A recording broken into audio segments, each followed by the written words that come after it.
voudrais vous présenter une œuvre de Chagall qui s'appelle Les Amoureux dans le ciel de Vence.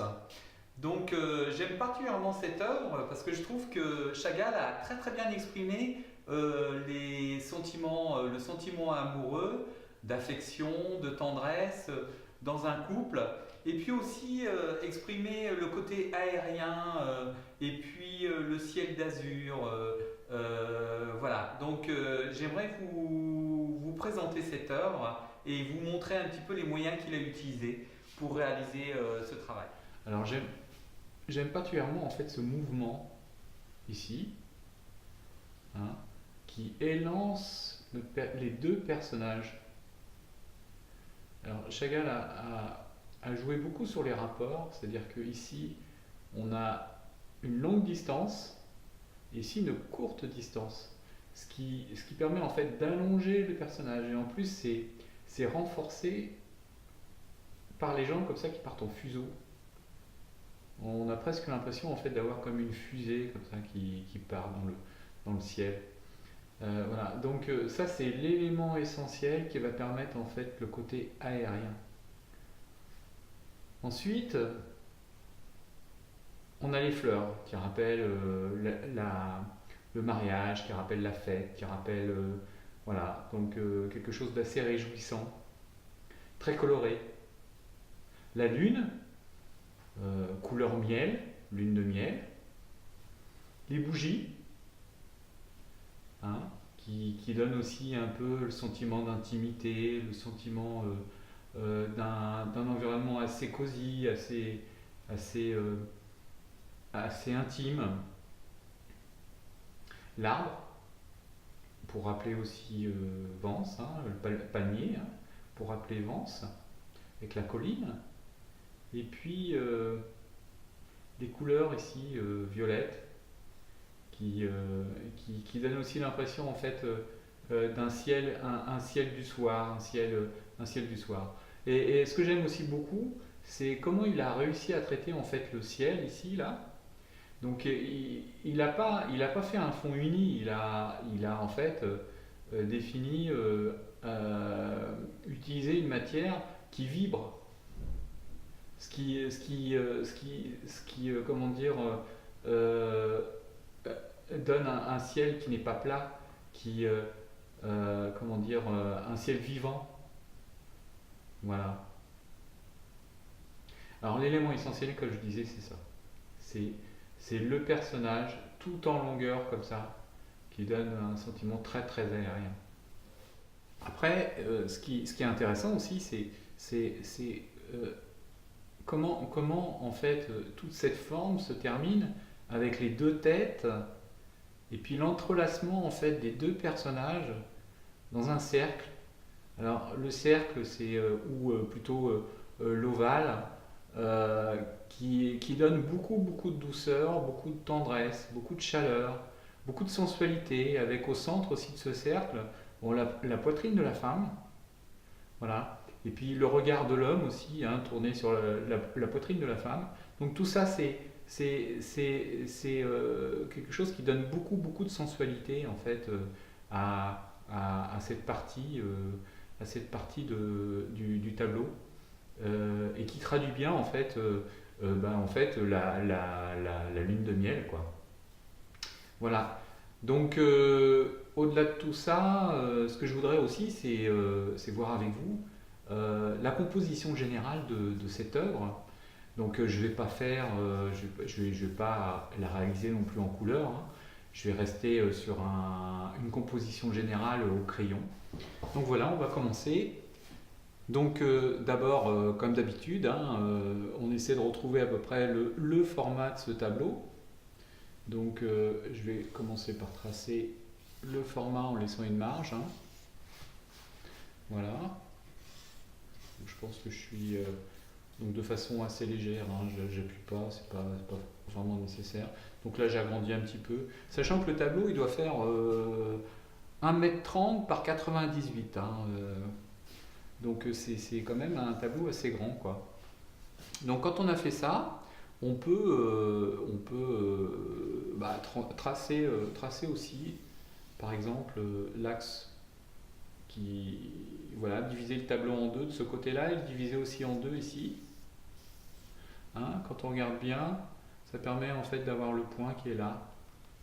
Donc là, on va arriver au niveau des fleurs et puis on va avoir le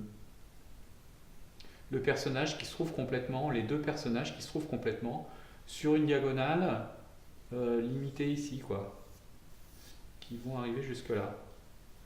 Voilà. Donc ça, c'est la limite qu'on voit ici. Sachant que l'axe principal, il est décalé, il est là. Donc on va le mettre ici. On va le mettre ici. On a son axe principal qui est là, quoi.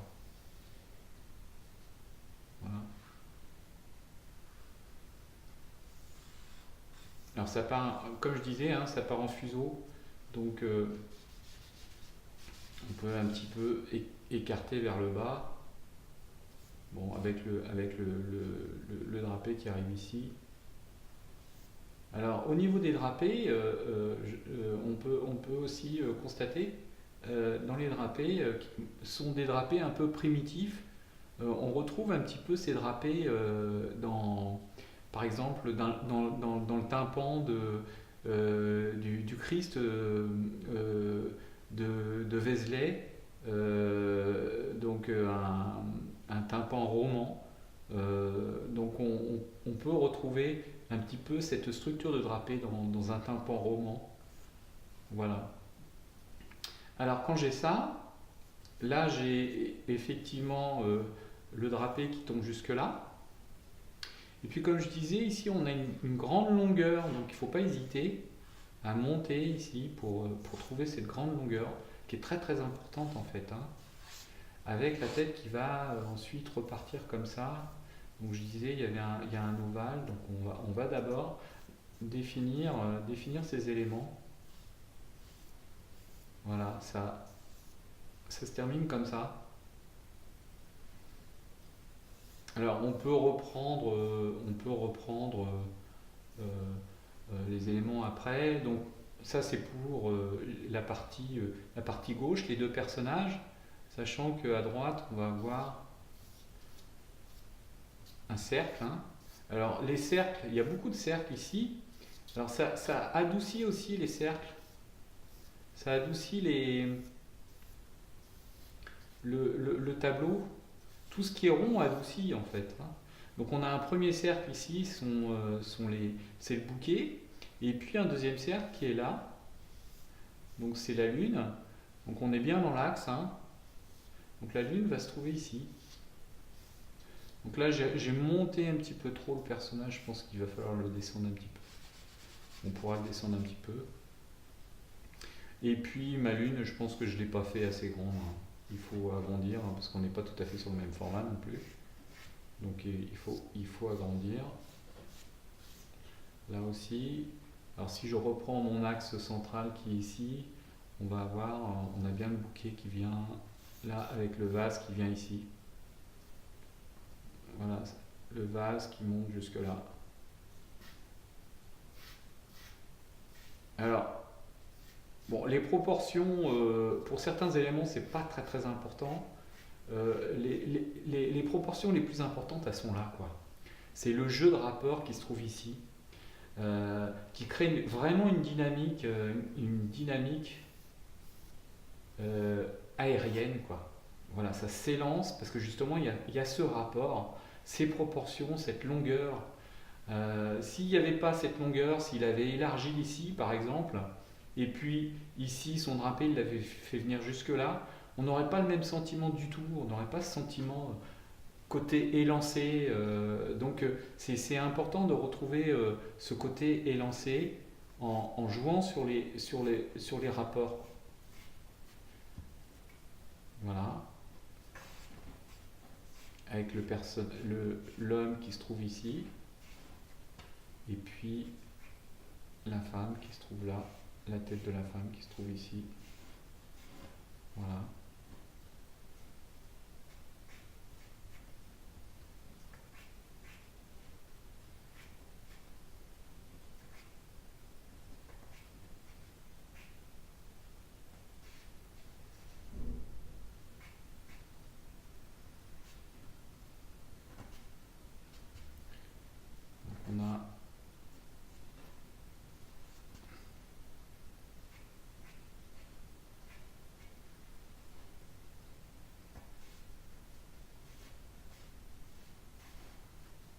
Alors, la composition n'est pas très très compliquée. C'est plus l'idée qui est intéressante. Justement, ce qui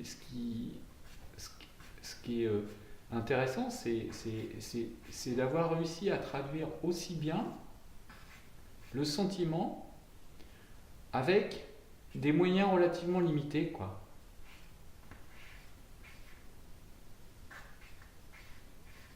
Il y a pas de grosses difficultés techniques dans ce travail. Il y a surtout une belle idée, quoi. Donc là, les formes sont très importantes, hein. Il faut faire quand même très attention. Alors cette poitrine qui est fondamentale aussi, hein, pour créer justement le plaisir de la nuit de noces, quoi. Voilà, et puis ici, bah, il y a tout un tas d'éléments qui à la fois adoucissent et puis participent au sentiment. Alors on n'insiste pas trop sur le...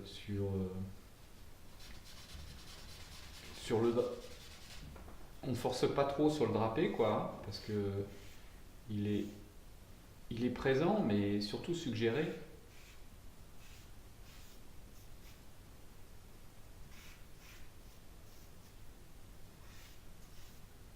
C'est une œuvre assez délicate, hein.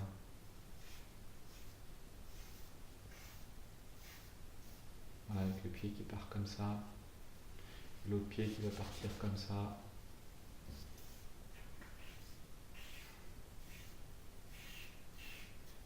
Voilà. Après, bon, on va chercher la forme du pied, elle est pas. C'est surtout c'est surtout pour la composition. Donc je rentre un petit peu dans le détail, mais pas trop non plus parce que bon, c'est un travail que je présente en un quart d'heure, quoi, hein. Donc il s'agit pas. Alors là, encore une fois, il rejoue sur le mouvement du drapé pour encore affiner et puis créer des volutes comme ça.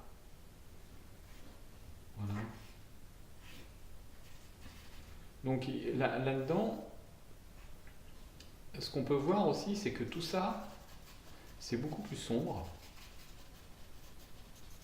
Voilà, il insiste là-dessus. C'est beaucoup plus sombre. Là, on a une main qui est suggérée aussi. Voilà. Je ne vais pas tout faire.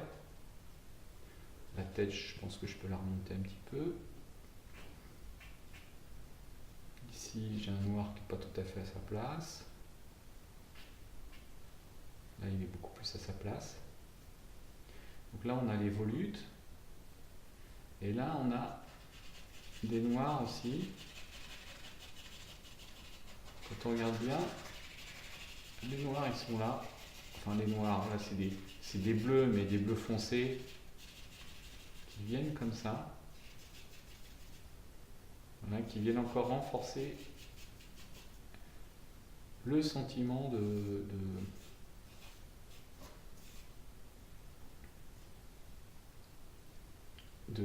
le sentiment aérien. Donc là, je pense que je peux quand même agrandir un peu. Voilà. Et puis on a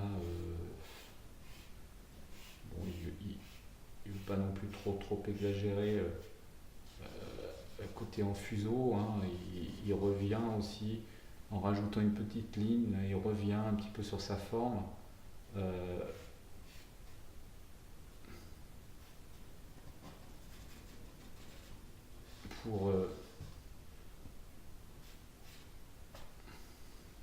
Alors on voit aussi le côté enveloppé qui est bien rendu. Voilà.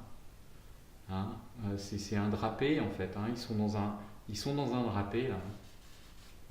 Donc plus on regarde l'œuvre en fait et plus on peut voir de choses intéressantes. Donc ce sont des moyens, ça, qu'il a utilisés pour rendre le sentiment qui l'intéressait. Là, le nez, il a rapproché aussi, donc ça aussi, c'est quelque chose qui va permettre en fait de créer un contact entre les deux personnages. Donc c'est intéressant aussi de voir. Là, voilà. Donc là, j'ai à peu près, sachant aussi qu'ici on a la colline. Voilà. Donc c'est le deuxième, troisième plan. Donc c'est un peu moins important parce que comme je disais, c'est ça qui est important. Et puis aussi ce bouquet. Hein, donc là, je ne vais pas détailler le bouquet, mais ouais, ce qui est important dans le bouquet, c'est pas tellement sa forme. Je le détaille pas parce que au final, c'est bon. Ce qui est important dans le bouquet, oui, la forme dans le sens où c'est une forme ronde. Alors ça, c'est important. Mais après, les éléments à l'intérieur, c'est plus un graphisme pour traduire les fleurs et tout ça. Et puis aussi un jeu de couleurs hein, pour intensifier un petit peu son, l'effet de noces, l'effet de fête, de mariage, de voilà. Donc c'est un élément, le bouquet c'est un élément festif quoi. Euh, mais bon, ce qui est surtout important là-dedans, c'est la forme générale, c'est-à-dire un grand cercle. Voilà. Bon, la même manière, le vase est assez secondaire aussi. Il n'a pas une signification, enfin moi en tout cas je ne lui ai pas trouvé une signification particulière, hein, contrairement à la lune, hein, parce que là, lune de miel, couleur miel, là je trouve que c'est assez signifiant quoi. En plus il a bien montré la lune avec son croissant de lune. Donc on est bien sur une lune, hein. Ça c'est voilà. Et ensuite, bon, bah, on a aussi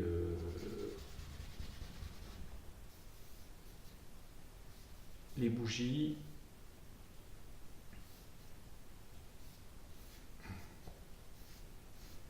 Voilà, donc là je ne vais pas forcément détailler non plus trop les bougies, ça ne présente pas trop d'intérêt.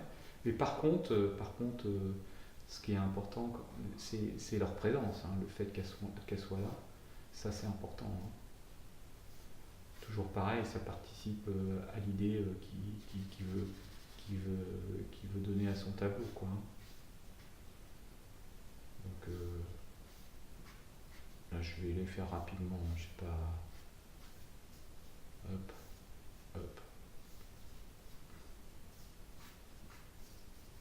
Voilà, avec. Donc toujours pareil, c'est quelque chose de rond.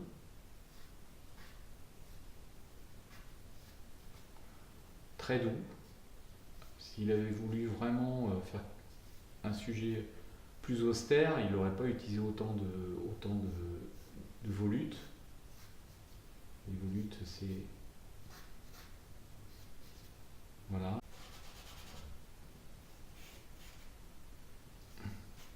Et puis quelques petits. Le village ici. Donc là, je ne vais pas non plus trop détailler tous ces éléments-là. Alors, on pourrait croire à, à regarder comme ça rapidement qu'il n'y a pas il y a pas beaucoup de dessins. C'est vrai que le sujet est traité de façon très très simple, mais c'est tellement bien rendu, le sentiment est tellement bien rendu que bon, on sent bien quand même que l'artiste, hein, Chagall, a une grande maîtrise quand même du dessin, quoi. Et puis aussi une grande connaissance des moyens picturaux qu'on peut mettre en œuvre pour traduire ce qu'on a envie de traduire, quoi. Ça s'appelle des moyens picturaux. Voilà. On va mettre une petite ombre ici. Ici. Moi, je traite tout en noir et blanc. Et puis comme je disais, après il y a tout le ciel avec aussi des feuilles, des branches qui partent hein, comme ça. Euh, voilà, pour créer aussi un premier plan avec un second plan avec le ciel derrière. Alors le ciel vibre beaucoup, hein, c'est beaucoup plus intéressant. Et puis par rapport à son sujet, c'est beaucoup plus intéressant que s'il avait fait un ciel plat, quoi. Voilà.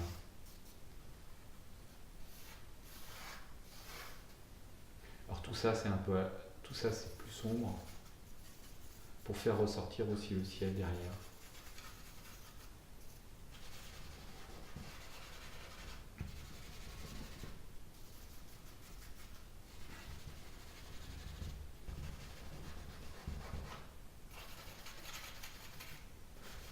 Moi, je trouve cette œuvre vraiment, vraiment admirable.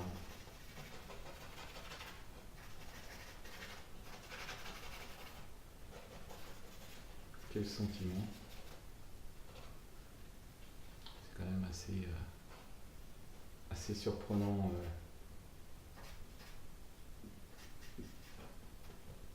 De voir comment, de façon très simple, c'est-à-dire avec des moyens aussi simples, comment il a réussi à donner ce sentiment, quoi. Voilà. Voilà pour une petite analyse plastique, hein, on appelle ça une analyse plastique, de l'œuvre de Chagall, Les amoureux dans le ciel de Vence. Alors je crois qu'il a aussi d'autres noms, mais bon, moi je l'ai trouvé sous ce nom-là. Les amoureux dans le ciel de Vence. Voilà. Après, voilà pour la petite présentation d'une œuvre de Chagall.